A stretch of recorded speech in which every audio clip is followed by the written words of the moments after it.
রাধা কৃষ্ণ প্রাণ যুগল কিশোর উলধ্বনি রাধা কৃষ্ণ প্রাণ যুগল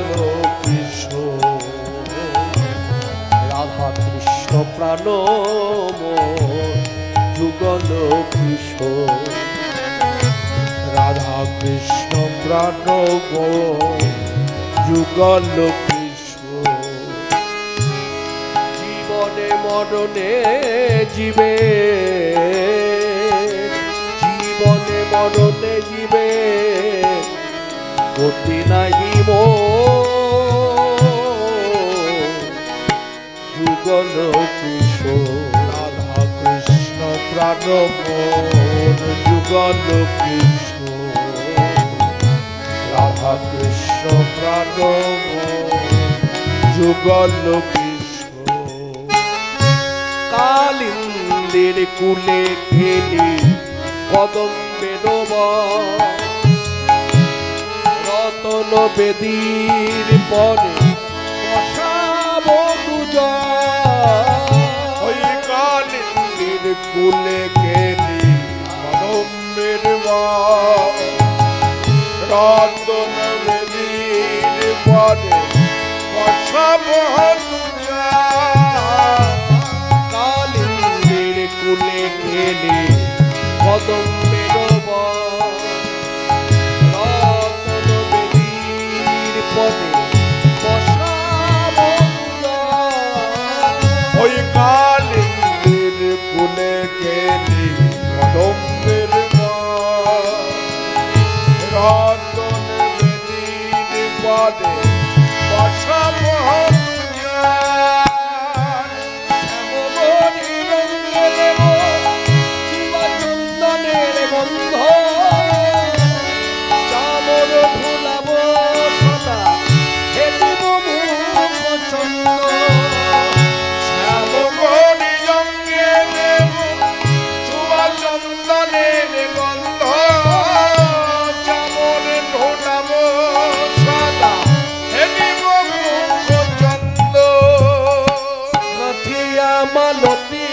মালা দেব দোহার গলে আবার গাঠিয়া মালতীর মালা দেব দোহার গলে গাঠিয়া মালতীর মালা দেব দোহার গলে গাঠিয়া মালতীর মালা দেব দোহার গলে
যত সখী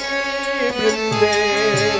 ললিতা বিশাখায়াতি যত সখী বৃন্দে আজ্ঞায় করিব সেবা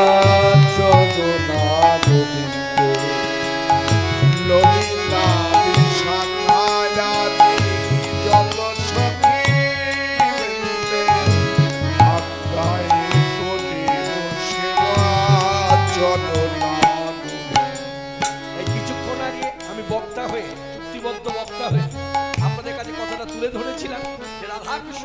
সেবা যদি মনে করে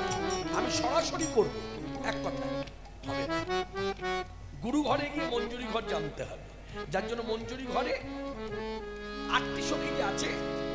আরো যে সখী আছে তাদের কথা না লিখে 8টি সখীর কথায়, ললিতা, বিশাখা আদি আরো যে সখী আছে, কোনো না কোনো সখীর আনুগত্যে থাকতে হবে এবং কোনো না কোনো সখীর কাছে অনুমতি ভিক্ষা করতে হবে যে আমি কি করতে পারি। তারা যদি অনুমতি দেয় তবে আমি সংসারী মানুষ এই মনুষ্য জীবনে বাঙালি ভক্ত হয়ে রাধাকৃষ্ণ যুগল সেবা করি, নতুবা নয়। দৃষ্টান্ত ঠাকুর মহাশয় বলা। আর আপনি যদি বৈষ্ণব ধর্ম অবলম্বন করে থাকেন, জানবেন বৈষ্ণব ধর্মে ঠাকুর মহাশয়ের সিদ্ধান্ত হচ্ছে শেষ কথা, এর উপরে আর কোনো কলম দেওয়া যাবে না। পরিষ্কার লিখিত ভাবে বললেন, ললিতা বিশাখায়াদি যত সখী বৃন্দে আজ্ঞায় করিব সেবা চরণারবিন্দে। ললিতা বিশাখায়াদি যত সখী বৃন্দে আজ্ঞায় করিব সেবা চরণারবিন্দে। কৃষ্ণ চৈতন্য প্রভু দাস অনুদাস সেবায় অভিলাষ